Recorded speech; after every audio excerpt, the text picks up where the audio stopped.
Hi everyone, welcome to my channel. ತಮ್ಮೆಲ್ಲರಿಗೂ ನಮ್ಮ ಚಾನಲ್ಗೆ ಸ್ವಾಗತವನ್ನು ಕೋರುತ್ತಾ ಇವತ್ತಿನ ವಿಡಿಯೋದಲ್ಲಿ 2026ನೇ ಶೈಕ್ಷಣಿಕ ಸಾಲಿನ ವಿವಿಧ ಆದರ್ಶ ವಿದ್ಯಾಲಯದ ಅಂದರೆ ಕರ್ನಾಟಕ ರಾಜ್ಯದಲ್ಲಿರುವಂತಹ ಒಟ್ಟು 74 ಆದರ್ಶ ವಿದ್ಯಾಲಯಗಳಲ್ಲಿ ಎರಡನೇ ಸುತ್ತಿನ ಸೀಟು ಹಂಚಿಕೆ ಲಿಸ್ಟು ಯಾವಾಗ ಬಿಡುಗಡೆಯಾಗುತ್ತದೆ ಮತ್ತು ಇಲ್ಲಿ ಎರಡನೇ ಸುತ್ತಿನಲ್ಲಿ ಆಯ್ಕೆ ಆಗಬೇಕಾದರೆ ಎಷ್ಟು ಅಂಕಗಳನ್ನು ಪಡೆದಿರಬೇಕು ಎನ್ನುವಂತಹ ಕೆಲವೊಂದಿಷ್ಟು ಮಾಹಿತಿಗಳನ್ನು ತಮ್ಮೊಂದಿಗೆ ಶೇರ್ ಮಾಡಲಿಕ್ಕೆ ವಿಡಿಯೋವನ್ನು ಮಾಡ್ತಾ ಇದ್ದೀನಿ. ಇನ್ನು ತಾವುಗಳು ನಮ್ಮ ಚಾನಲ್ ಫಸ್ಟ್ ಟೈಮ್ ನೋಡ್ತಾ ಇದ್ದರೆ ತಾವೆಲ್ಲರೂ ಕೂಡ ಈ ಚಾನಲನ್ನು ಸಬ್ಸ್ಕ್ರೈಬ್ ಆಗಿ ಇದು ನಮಗೆ ಶೈಕ್ಷಣಿಕ ವಿಡಿಯೋಗಳನ್ನು ಮಾಡಲಿಕ್ಕೆ ಇನ್ಸ್ಪಿರೇಷನ್ ನೀಡುತ್ತದೆ ಅಂತ ತಿಳಿಸುತ್ತಾ, ಇಲ್ಲಿ ನೋಡಿ ಕರ್ನಾಟಕ ರಾಜ್ಯದಲ್ಲಿರುವಂತಹ ಒಟ್ಟು 74 ಆದರ್ಶ ವಿದ್ಯಾಲಯಗಳಲ್ಲಿ ಮೊದಲ ಸುತ್ತಿನ ಸೀಟು ಹಂಚಿಕೆ ಲಿಸ್ಟ್ ಬಿಡುಗಡೆಯಾಗಿದ್ದು ಮತ್ತು ಆ ವಿದ್ಯಾರ್ಥಿಗಳಿಗೆ ಇಲ್ಲಿ ಜೂನ್ 3, 2026 ಅಡ್ಮಿಷನ್ ಮಾಡಲಿಕ್ಕೆ ಕಡೆಯ ದಿನಾಂಕ ಅಂತ ತಿಳಿಸಲಾಗಿತ್ತು.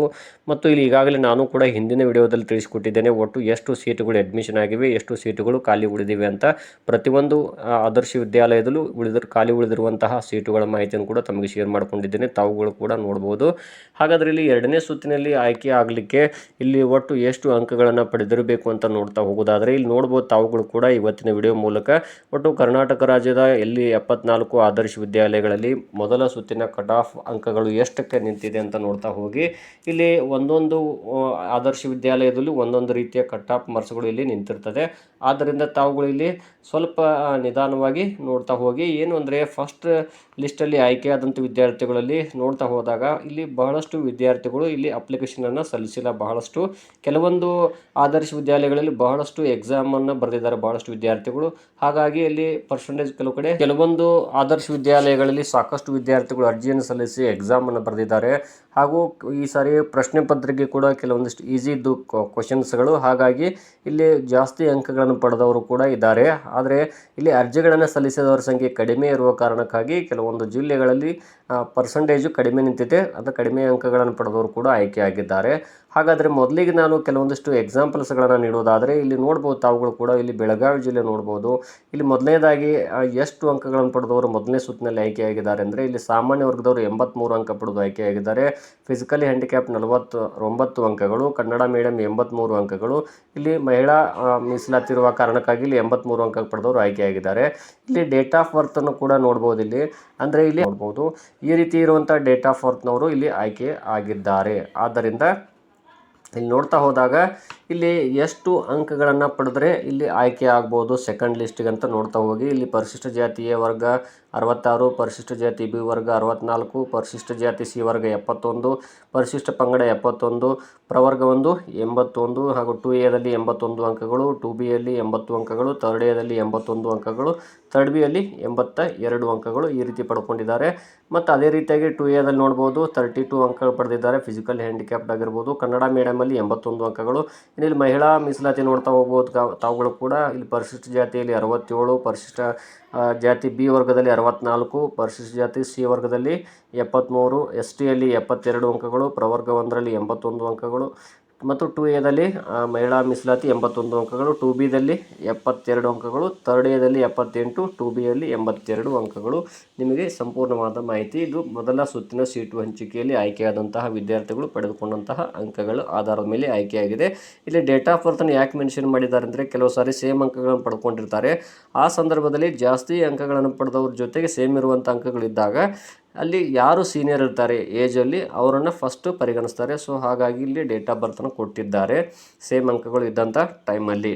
ಸೊ ಇಲ್ಲಿ ನೀವು ನೋಡ್ಬೋದು. ಹಾಗಾದರೆ ಸೆಕೆಂಡ್ ಲಿಸ್ಟಲ್ಲಿ ಎಷ್ಟಕ್ಕೆ ಇಲ್ಲಿ ಕಟ್ ಆಫ್ ಮಾರ್ಕ್ಸ್ಗಳು ನಿಲ್ತದೆ, ಎಷ್ಟು ಅಂಕ ಪಡೆದರೆ ಆಯ್ಕೆ ಆಗ್ಬೋದು ಅಂದರೆ ಇಲ್ಲಿ ನೋಡಿ ಕಳೆದ ಬಾರಿ 2025ನೇ ಸಾಲಿನಲ್ಲಿ ಏನಾಗಿತ್ತು ಅಂದರೆ ಫಸ್ಟ್ ಲಿಸ್ಟು ನೋಡಿದಾಗ ಅದಕ್ಕೆ ಮತ್ತು ಸೆಕೆಂಡ್ ಲಿಸ್ಟಿಗೆ ಇಲ್ಲಿ 3 ರಿಂದ 5 ಅಂಕಗಳು ವ್ಯತ್ಯಾಸ ಇತ್ತು. ಹಾಗಾಗಿ ತಾವು ತಮ್ಮ ತಾಲೂಕಿನ ಒಂದು ಏನು ಕಟ್ ಆಫ್ ಮಾರ್ಕ್ಸ್ಗಳಿದೆಯಲ್ಲ ಅದನ್ನು ತಾವು ಚೆಕ್ ಮಾಡ್ಕೊಳ್ರಿ.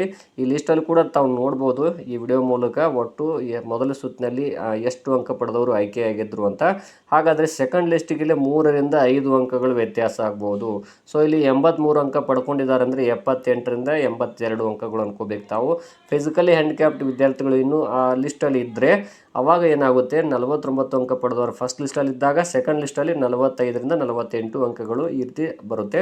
ಇನ್ನು ಕನ್ನಡ ಮೀಡಿಯಮಲ್ಲಿ 83 ಅಂಕಗಳು ಅಂದರೆ ಸೊ 80ರಿಂದ 82 ಅಂಕಗಳು. ಇನ್ನು ಮಹಿಳಾ ಮೀಸಲಾತಿಯಲ್ಲಿ 83 ಇದೆ ಅಂದರೆ ಅದು 80ರಿಂದ 82 ಅಂಕಗಳು. ಯಾಕಂದರೆ ಇಲ್ಲಿ ಭಾಳಷ್ಟು ವಿದ್ಯಾರ್ಥಿಗಳು ಸೇಮ್ ಮಾರ್ಕ್ಸ್ಗಳನ್ನು ಪಡ್ಕೊಂಡಿರ್ತಾರೆ. ಅದರೊಂದಿಗೆ ಇಲ್ಲಿ ಸೇಮ್ ಮಾರ್ಕ್ಸ್ ಇಲ್ಲ ಅಂದರೆ ಅದರ ಹಿಂದ್ಗಡೆ ಇರುವಂಥ ರ್ಯಾಂಕಿಂಗಲ್ಲಿರುವಂಥ 1-2 ಅಂಕಗಳು ವ್ಯತ್ಯಾಸ ಆಗುತ್ತೆ ಸೆಕೆಂಡ್ ಲಿಸ್ಟಿಗೆ ಬಂದಾಗ. ಸೊ ಹಾಗಾಗಿ ತಾವುಗಳು ಕೂಡ ನೋಡ್ಬೋದು. ಇನ್ನು ಕೆಲವು ಕಾಸ್ಟ್ಗಳಿಗೆ ಇಲ್ಲಿ ಎಷ್ಟು ಜಾಸ್ತಿ ಅಂಕ ಪಡೆದವರು ಇರೋದಿಲ್ಲ ಅಂತ ಹೇಳ್ಬೋದು. ಫಿಸಿಕಲ್ ಹ್ಯಾಂಡಿಕ್ಯಾಪ್ಟ್ ಬಹಳ ಕಡಿಮೆ ನಿಲ್ಲುತ್ತೆ. ಅದೇ ರೀತಿಯಾಗಿ ಇಲ್ಲಿ ಇದು ನೋಡ್ಬೋದು 2B ಕೂಡ ಕೆಲವು ಸಾರಿ ಕಡಿಮೆ ನಿಲ್ಲುತ್ತೆ. ಪರಿಶಿಷ್ಟ ಪಂಗಡದಲ್ಲಿ ಕೂಡ ಕೆಲವು ಜಿಲ್ಲೆಗಳಲ್ಲಿ ಬಹಳ ರಿಸಲ್ಟು ಕಡಿಮೆ ನಿಲ್ಲುವಂತಹ ಚಾನ್ಸಸ್ ಇರುತ್ತದೆ. ಸೊ ನೀವು ಏನು ಮಾಡ್ಬೇಕಂದ್ರೆ ಇಲ್ಲಿ ನಿಮ್ಮ ಒಂದು ಕಟ್ ಆಫ್ ಮಾರ್ಕ್ಸ್ ನೋಡಿಕೊಡ್ರಿ. ನಿಮ್ಮ ತಾಲೂಕಿನ ಒಂದು ಆದರ್ಶ ವಿದ್ಯಾಲಯದ ಎಷ್ಟಕ್ಕೆ ನಿಂತಿದೆ ಅದಕ್ಕೆ ಆಧಾರದ ಮೇಲೆ ಹೇಳೋದಾದರೆ ಇಲ್ಲಿ ಹೇಳಿದ್ದಲ್ಲಾಗಲೇ ಎಷ್ಟು ಅಂದರೆ ಇಲ್ಲಿ 3ರಿಂದ 5 ಅಂಕಗಳು ಮಾತ್ರ, ಅದಕ್ಕಿಂತ ಕಡಿಮೆ ಇಲ್ಲಿ ಕಟ್ ಆಫ್ ಮಾರ್ಕ್ಸ್ಗಳು ನಿಲ್ಲುವುದಿಲ್ಲ. ಹೋದ ವರ್ಷದ್ದು ಅದೇ ರೀತಿಯಾಗಿತ್ತು.